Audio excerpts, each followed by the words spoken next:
गेल्या 4 दिवसांपासून सुरू असलेला सरकारी, निमसरकारी आणि शिक्षक शिक्षिकेतर कर्मचाऱ्यांचा संप काल अखेर स्थगित झाला।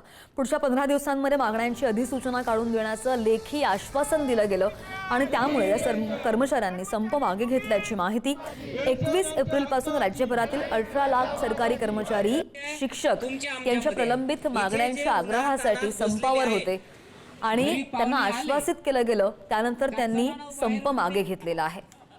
घरी फुलझाडही लागत नाही, आता डेकोरेशनचे नवीन प्लास्टिकचे फुलं आले।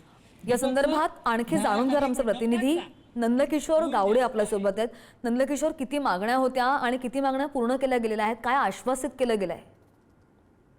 नक्की श्रद्धा, खरं तर गेल्या काही दिवसांपासून सरकारी, निमसरकारी शिक्षक आणि शिक्षकेतर कर्मचारी जे आहेत त्यांचा संप सुरू होता। खरं तर या संपामुळे संपूर्ण राज्यभरात अनेक ठिकाणी वेगवेगळी कामं जी आहेत ती प्रलंबित होती। अनेक खेड्यागावांमध्ये खरं तर फारसा याचा परिणाम जो आहे तो जाणवत असलेला आपल्याला पाहायला मिळत होता। मात्र पुढील 15 दिवसात मागण्यांची अधिसूचना काढून देण्याचं लेखी आश्वासन दिल्यामुळे हा संपूर्ण जो संप आहे तो सध्या स्थगित केल्याचं आपल्याला समजतंय।